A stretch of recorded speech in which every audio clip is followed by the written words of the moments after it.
नमस्कार। आज हूँ 28 नवेम्बर शुक्रवार। आपण मान नहीं आज दिन कतोटी गुरुत्वपूर्ण खबर से वीडियो को शेष पर्यटन देखते और आम चैनल को जब सब्सक्राइब करना तेज चैनल को सब्सक्राइब कर चलतु आज खबर उपर नजर पकाइबा। आज प्रथम खबर सृष्टि है बात्या सैन्यार। मालाका समुद्र पार्श्ववर्ती उत्तर पूर्व में बात्या सैन्यार सृष्टि होइछि। आज इंडोनेशिया उपकूल को पूर्वाह्न अतिक्रम करने संभावना रही। बात्या इंडोनेशिया कुत मकमुर ठारू पूर्व 100 किलोमीटर दूर रही बेले मालेशिया ठारू 6 किलोमीटर दूर रही। भारतीय पाणीपाग विभाग बा आईएमडी अनुसार मालेशिया निकटवर्ती मलाका प्रणाली एवं बंगोपसागर सृष्टि होता एक निम्नचाप क्षेत्र मंगलवार दिन घनीभूत हो डिप्रेशन में परिणत होइछि। आईएमडी पूर्वानुमान करछि पाणीपाग प्रणाली बुधवार अपराह्न सुधा घूर्णिझड़े परिणत हो पारे। तेणु तमिलनाडु, पुडुचेरी, आंध्र प्रदेश एवं केरल पर झड़ एवं वर्षा सतर्कता जारी कर भारतीय पाणीपाग विभाग कहिछि मलाका प्रणाली उपर सृष्टि होइतिबा लघुचाप बुधवार दिन बंगोपसागर घूर्णिझड़े परिणत होइछि। घूर्णिझड़ सेन्यार आज अपराह्न इंडोनेशिया उपकूल स्थलभाग छुईब।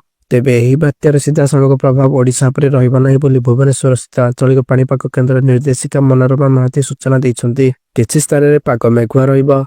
शीतर प्रभाव सामान्य रहिबो। बुधवार ठारू 2 ରୁ 3 डिग्री तापमात्रा कमिबो। राज्य में शीत अनुभव हेबो। आसंता 7 दिन पर्यंत राज्य को वर्षा भय नाही बोली पाणीपाग केन्द्र निर्देशिका।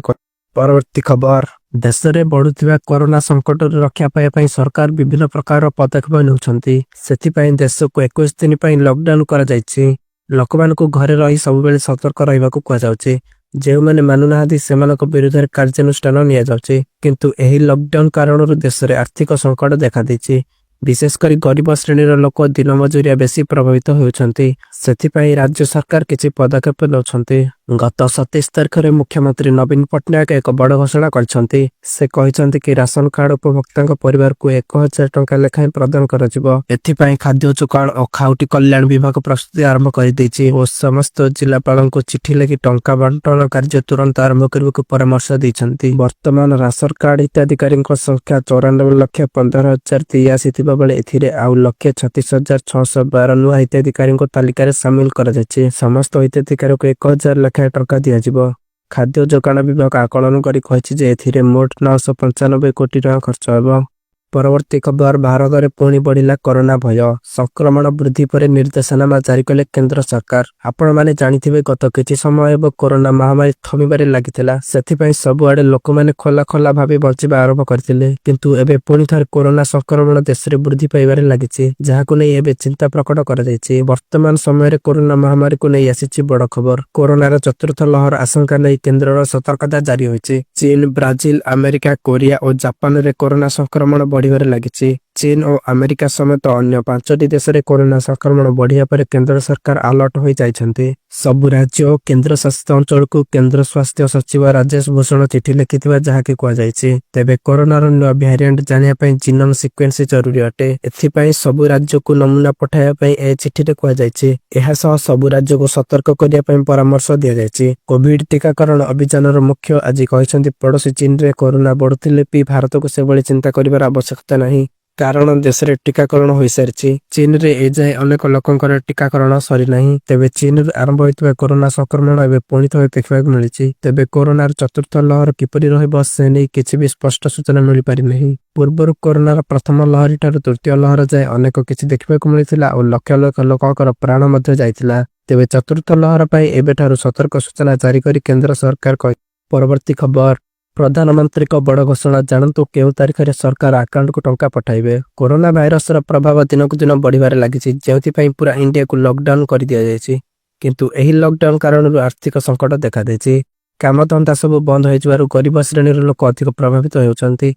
सिथिबाई प्रधानमंत्री नरेंद्र मोदी आर्थिक पैकेज घोषणा करथिले। मोदी घोषणा अनुसार अकाउंटधारी को टंका प्रदान प्रक्रिया यथाशीघ्र आरंभ होबाकु जाउछि। सरकार प्रति मासरे 500 लेखाएं टंका 3 मास जाए धनचन योजना हिताधिकारी को आर्थिक सहायता देबे बोली घोषणा करछन्ति। एही आर्थिक सहायता से मानकु मिलिबो जे मानकर जनधन अकाउंट रहिछि। मोट जनधन अकाउंट रो 53% महिलांक नाम रहिथिबार एहार सीधा लाभ महिला माने उठाई परिबे। एहार प्रथम किस्ती अप्रैल 3 तारिख रे अकाउंट को पठाजिबो। जहार अकाउंट नंबर शेष अंक 0 एवं 1 सेमान को अप्रैल 3 तारिख रे मिलिबो।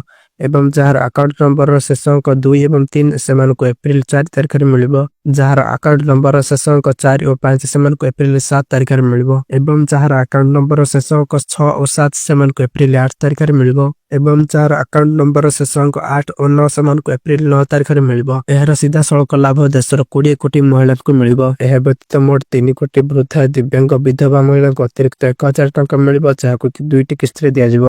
परवर्ती खबर राज्यसभा सांसद देवाशीष सामंतराय विस्फोरक बयान देइछन्ति। देवाशीष कहते नवीन बाबू मते फोन कले गृह अनुपस्थित रही मु हिसाब से भोट देवाक जाइनथिली। किछि लोक नवीन बाबू को देखा करने को देउना।